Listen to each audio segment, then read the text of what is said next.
तो बच्चों, class 10th maths की सेकंड वीडियो में हम टाइम मैनेजमेंट की बात करेंगे।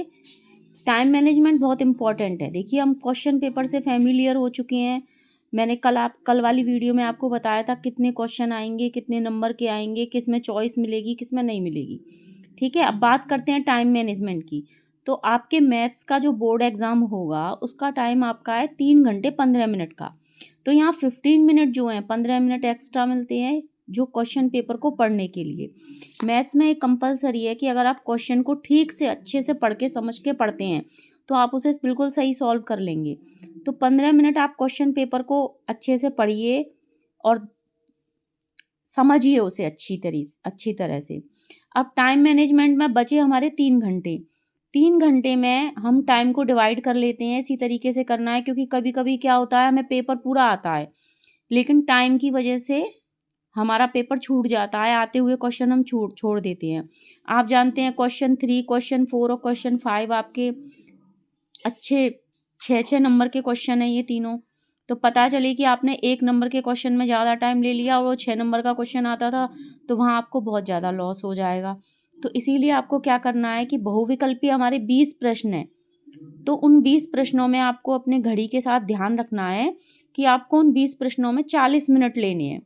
एवरेज एक क्वेश्चन 2 मिनट में हो जाना चाहिए। अब हो सकता है कोई क्वेश्चन 1 ही मिनट में हो जाए, आपको तुरंत आता हो, किसी क्वेश्चन में आधा मिनट ज़्यादा लग जाए। तो मतलब पूरे 20 क्वेश्चन 40 मिनट में आपके हो जाने चाहिए। मान लो कोई क्वेश्चन में कैलकुलेशन ज़्यादा है या आपको ज़्यादा टाइम लग रहा है तो उस क्वेश्चन के लिए स्पेस छोड़ दीजिए, उसको बाद में कर लीजिएगा सॉल्व। ठीक है, उसके बाद क्वेश्चन 1 में 6 पार्ट हैं।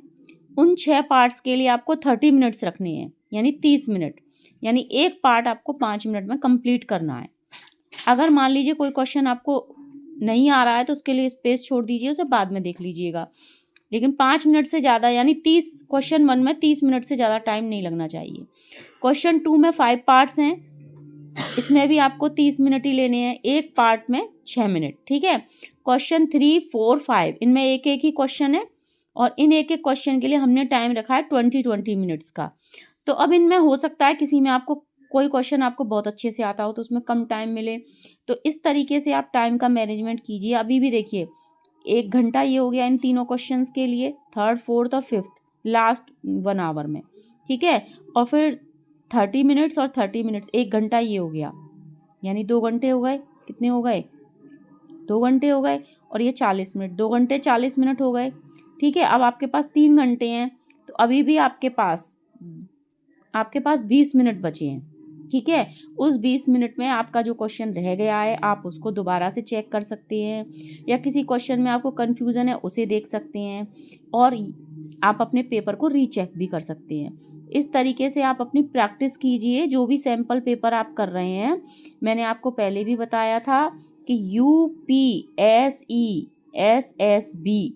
इसको गूगल पर डालना। इस वेबसाइट पर बोर्ड ने अपने मॉडल पेपर डाले हैं हर सब्जेक्ट के, तो आप उन्हें टाइम मैनेजमेंट के साथ सॉल्व करिए और आप ये चेक करिए कि आपको किस क्वेश्चन में ज़्यादा टाइम लग रहा है तो आप उस टाइम को रिड्यूस करिए और इस टाइम मैनेजमेंट के साथ अपने पेपर को करिए, जिससे कि आपका क्वेश्चन पेपर पूरा सॉल्व हो जाएगा। एक बार आप रीचेक भी कर सकते हैं, लेकिन उसके लिए आपको सबसे ज़्यादा प्रैक्टिस करनी होगी। कम से कम पेपर से पहले आपको 10 पेपर इस टाइम मैनेजमेंट के साथ टाइम लगा के घर पे करने होंगे, जिससे कि आप एग्ज़ाम टाइम में बिल्कुल भी घबराए नहीं, होपलेस नहीं हो और अच्छे से अपने पेपर को कर सकें। कुछ टाइम 5-7 मिनट का साइन वाइन करने में भी चला जाता है। ठीक है, तो लेकिन अगर आप इस मैनेजमेंट के साथ करेंगे तो आपके सारे क्वेश्चन कंप्लीट हो जाएंगे। लेकिन सीरियल से करिएगा बच्चों। जैसे बहुविकल्पीय क्वेश्चन तो आपको OMR में करने हैं और क्वेश्चन 1 में 6 पार्ट हैं, तो आप पूरा लिख के खंड बा क्वेश्चन 1, पार्ट 1, पार्ट 2 इस तरीके से लिख के करिएगा पूरा अच्छे से। और जो क्वेश्चन नहीं आता उसके लिए मतलब स्पेस उससे छोड़ दीजिए, फिर अगले पेज पर दूसरा शुरू कर दीजिए। मान लीजिए कोई क्वेश्चन आपको नहीं आता, उसका फॉर्मूला याद है या उसके बारे में आपको जो भी पता है, उसका फॉर्मूला उसका जितना आता है आप उतना कराइए, क्योंकि पेपर में स्टेप मार्किंग होती है।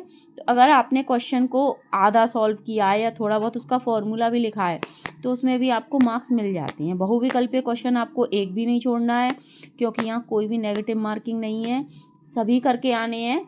वैसे तो सभी सॉल्व करके करने हैं अच्छे से, और मेरी शुभकामनाएं आपके साथ हैं। आपका पेपर बहुत अच्छा हो, आप प्रैक्टिस करिए अच्छे से, और कोई प्रॉब्लम हो तो आप मुझसे डिस्कस कर सकते हैं। ओके।